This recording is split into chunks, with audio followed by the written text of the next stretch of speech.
Shalom, selamat pagi Bapak Ibu, Saudara-saudari serta anakku yang dikasihi Tuhan Yesus Kristus.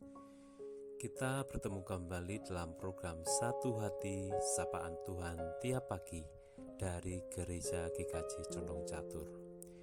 Edisi Kamis 10 November 2022, di mana kita akan membaca dan mendengarkan serta merenungkan akan firman Tuhan yang menjadi tuntunan langkah hidup kita. Baik Bapak, Ibu, Saudara, serta anak-anakku, sebelum kita membaca dan mengawali renungan firman Tuhan pagi ini, mari kita berdoa.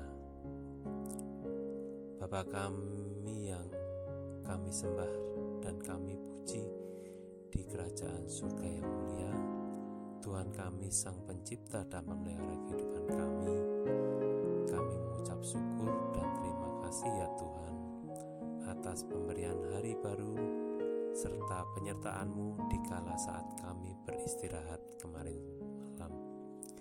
Hingga pagi ini kami terbangun dalam keadaan sehat dan sukacita. Pagi ini kami akan membaca dan mendengarkan sebagian firman Tuhan.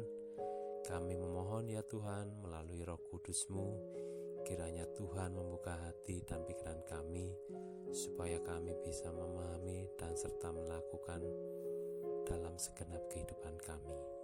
Dalam nama Tuhan Yesus Kristus kami berdoa. Amin. Bapak, Ibu, Saudara, dan serta anak-anakku yang dikasihi Tuhan Yesus Kristus, renungan pagi ini diambil dari bacaan kitab Kisah Para Rasul 9 ayat 40 sampai dengan 41. Bacaan tersebut akan dibacakan oleh salah satu jemaat anak sekolah minggu dari GKJ Condong Catur, yaitu Adik Ciu. Silakan Adik Ciu. Bacaan firman Tuhan pagi ini terambil dari Kisah Para Rasul 9 ayat 40 sampai 41 yang demikian. Tetapi Petrus menyuruh mereka semua keluar, lalu ia berlutut dan berdoa. Kemudian ia berpaling ke mayat itu dan berkata, "Tabita, bangkitlah." Lalu Tabita membuka matanya dan ketika melihat Petrus, ia bangun lalu duduk. Petrus memegang tangannya dan membantu dia sendiri. Kemudian ia memanggil orang-orang kudus beserta janda-janda, lalu menunjukkan kepada mereka bahwa perempuan itu hidup. Demikianlah firman Tuhan. Terima kasih Adik Ciu sudah membantu membacakan firman Tuhan. Bapak, Ibu, Saudara, dan serta anakku yang dikasihi Tuhan Yesus Kristus, judul tema kali ini adalah Saluran Kuasa Tuhan. Pada hari raya Pentakosta, sesudah Kristus disalibkan, wafat dan dikuburkan, tetapi kemudian bangkit dan terangkat ke surga, para murid mulai bersaksi memberitakan Kristus dan karya-karyanya. Oleh kuasa Tuhan, Petrus dimampukan menyembuhkan Eneas yang telah lumpuh dan hanya dapat berbaring di tempat tidurnya selama 8 tahun. Selain itu, Petrus juga mampu membangkitkan Tabita yang sakit dan kemudian meninggal.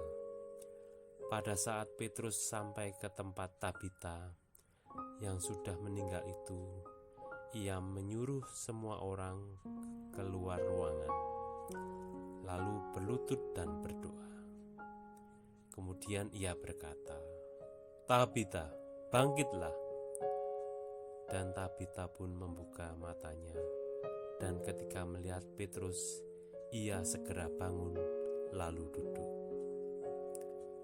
Dalam peristiwa tersebut perlu kita perhatikan bahwa sebelum menjamah Tabita yang sudah meninggal itu, Petrus terlebih dahulu berlutut dan berdoa.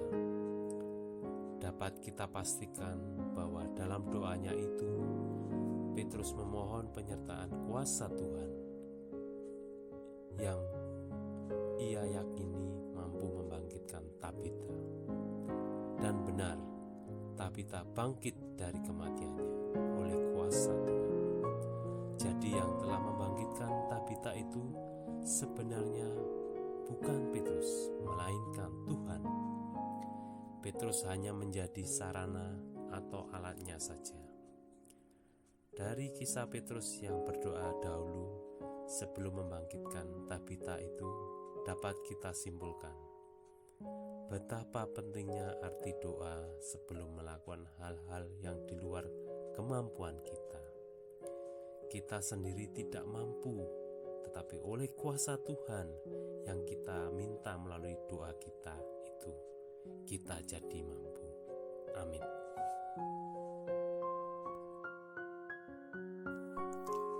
Demikianlah Bapak, Ibu, Saudara, serta anak-anakku renungan pagi ini. Dan sebelum kita mengakhiri renungan pagi ini, marilah kita berdoa. Bapa kami yang di surga, terima kasih ya Tuhan atas firman Tuhan yang kami terima pagi ini dalam program Satu Hati. Dengan firman-Mu telah mengingatkan kami bahwa firman Tuhan tetap kekal selama-lamanya. Kami menyadari melalui firman-Mu, kami adalah seorang anak-anak Tuhan yang selalu memohon akan kasih dan berkat-Mu ya Tuhan.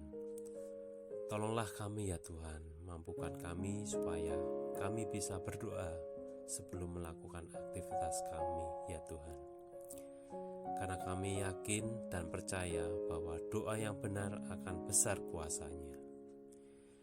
Biarlah Roh Kudus-Mu menuntun kami ya Tuhan untuk menjalani kehidupan kami selanjutnya dengan damai dan sukacita. Di dalam nama Tuhan Yesus Kristus kami mengucap syukur dan berdoa. Amin.